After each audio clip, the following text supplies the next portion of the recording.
नमस्कार, public news में आपका स्वागत है। श्री कृष्ण गौशाला में संरक्षक सदस्य रेणुका ने वर्तमान गौशाला अध्यक्ष अलका लाहोटी पर गुमराह करने व गौशाला की जमीन बेचने का आरोप लगाते हुए जिलाधिकारी को शिकायती पत्र देकर कार्यवाही की मांग की। श्रीमती रेणुका ने कहा कि वर्तमान गौशाला अध्यक्ष अलका लाहोटी की मनमानी के चलते गौशाला पर ताला लगा दिया जाता है, जो सरासर गलत है। उन्होंने बताया कि गौशाला सामाजिक है, यहाँ किसी के आने जाने पर कोई प्रतिबंध नहीं लगाया जा सकता। इतना ही नहीं, जब उन्होंने गौशाला कमेटी मीटिंग के संबंध में जानकारी की तो पता चला कि कई माह से कमेटी की कोई मीटिंग नहीं हुई। गायों के संबंध में उन्होंने जब गौशाला मैनेजर से पूछा और मौके पर जाकर देखा तो गायों की संख्या भी मैनेजर के बताई गई गायों से कम निकली। इतना ही नहीं, वह गौशाला की जमीन को भी बेचने की फिराक में लगी है।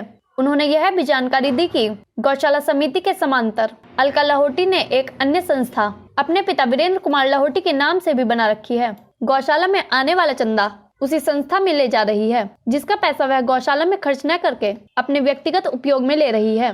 उन्होंने कहा कि इस प्रकार वह गौशाला के लिए आय चंदा अपने व्यक्तिगत खर्च में लेकर जनता की भावनाओं से खिलवाड़ कर रही है। आरोप है कि उन्होंने उपरोक्त विषय पर बात करनी चाहिए तो अलका लाहोटी ने मेरे साथ न केवल अभद्रता की बल्कि अपशब्दों का प्रयोग करते हुए जान से मारने की भी धमकी दी। मामला बता रहे हैं, ये क्या है पूरा? ये फाउंडेशन है श्री वीरेंद्र कुमार लाहोटी फाउंडेशन। जो श्रीमती अलका लाहोटी जो श्री कृष्ण गौशाला कमेटी में अध्यक्षा हैं, उनके पिता के नाम की है। गौशाला का सारा फंड, गौशाला के नाम पे फंड जो आता है वो इस फाउंडेशन में आता है, ना कि गौशाला के अकाउंट में। ये बहुत गंभीर समस्या है और इस पर मैं पूरी इन्वेस्टिगेशन चाहती हूँ। इसमें योगी आदित्यनाथ जी को हमने ज्ञापन दिया था और क्योंकि गाय के प्रति उनकी बहुत आस्था है, मुझे पूरा यकीन है योगी जी इस पर एक्शन लेंगे। ऐसी गौशाला, हमें गौशालाओं में मालिक नहीं सेवक की ज़रूरत है, तो यहाँ पे गौशाला में घोटाला ना हो, इसकी जांच के लिए हम डीएम साहब से मिले। संरक्षक हूँ। ये एक सोसाइटी है जो कि सामाजिक एक गौशाला है। यहाँ से धर्मार्थ और परमार्थ के काम होने थे, लेकिन पिछले कुछ समय से जो इस गौशाला की कमेटी की अध्यक्ष महोदय हैं श्रीमती अलका लाहोटी जी, उनके द्वारा इस गौशाला का पूर्णतः निजीकरण किया जा रहा है और हमें सूचना ऐसी मिली है कि गौशाला की कुछ ज़मीन बेची भी जा रही है।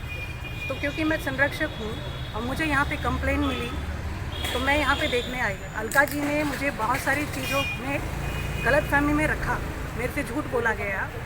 यहाँ आके जब मैंने स्वयं देखा, क्योंकि मैं यहाँ पे 1.5 साल रही हूँ इस गौशाला में खड़ा करने में, मैंने पूर्ण योगदान दिया है। मैंने जब स्वयं देखा यहाँ पे तो देखा कि गायों की संख्या लगातार कम हो रही है और कमेटी की मीटिंग समय पे नहीं ली जाती है, कमेटी के लोगों को गौशाला में एंट्री नहीं दी जाती है, ताला लगा के रखा जाता है। ये एक सामाजिक सोसाइटी है, सामाजिक गौशाला है, इसमें कोई भी आ सकता है, लेकिन इस पर ताला लगा के रखा जाता है। सोसाइटी बाहर के लोगों को अंदर एंट्री नहीं है, वहाँ का जो मंदिर है उसमें पूजा नहीं होती है। तो ये अजीब सा एक मुझे सिचुएशन यहाँ देखने को मिली।